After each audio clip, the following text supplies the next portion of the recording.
एक बार महात्मा गांधी के पास एक व्यक्ति गीता का रहस्य जानने के लिए आया। उसने महात्मा गांधी से गीता के रहस्य के बारे में पूछा। गांधी जी उस समय फावड़े से आश्रम की भूमि खोद रहे थे।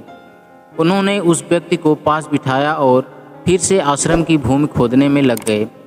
इसी तरह काफ़ी समय हो गया, लेकिन महात्मा गांधी उस व्यक्ति से कुछ नहीं बोले। आखिर में अकेले बैठे बैठे परेशान होकर वह व्यक्ति महात्मा गांधी से बोला, मैं इतनी दूर से आपकी ख्याति सुनकर गीता का मर्म जानने के लिए आपके पास आया था, लेकिन आप तो केवल फावड़ा चलाने में लगे हुए हैं। गांधी जी ने उत्तर दिया, भाई, मैं आपको गीता का रहस्य ही समझा रहा था। महात्मा गांधी की बात सुनकर वह व्यक्ति बोला, आप कहाँ समझा रहे थे? आप तो अभी तक एक शब्द भी नहीं बोले। गांधी जी बोले, बोलने की आवश्यकता नहीं है। गीता का मर्म यही है कि व्यक्ति को कर्मयोगी होना चाहिए।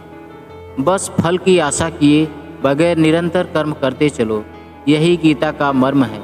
गांधी जी के इस उत्तर को सुनकर व्यक्ति को गीता का रहस्य समझ में आ गया।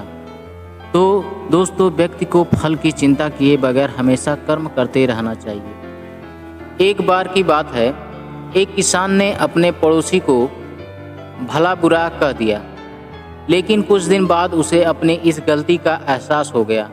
लेकिन वापस सुलह कैसे करें, इसकी सलाह लेने के लिए एक संत के पास गया। किसान ने संत से कहा, मैं अपने पड़ोसी को कहे हुए बुरे शब्द वापस लेना चाहता हूँ, आप कोई रास्ता बताइए। तो संत ने किसान को बहुत सारे पंख देते हुए कहा, जाओ, इन सब पंख को शहर के बीचों बीच चौराहे पर जाकर रख के आ जाओ।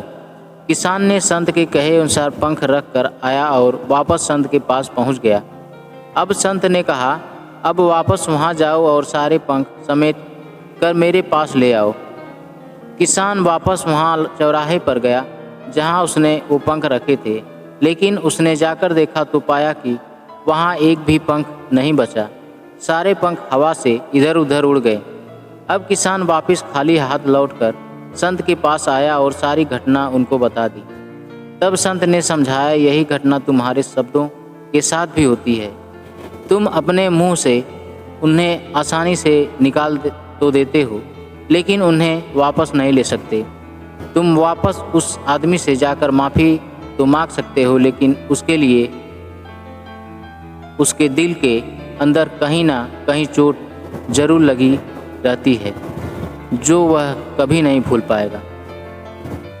बोली की चोट गोली से भी गहरी होती है, इसलिए अपने शब्दों से किसी को चोट ना पहुंचाएं। इसका जरूर ध्यान रखें। एक बार किसी रस्सी को तोड़ दो और वापस जोड़ो तो उसमें एक गांठ सी रह जाती है। इसलिए बोलने से पहले एक बार ज़रूर सोच लें।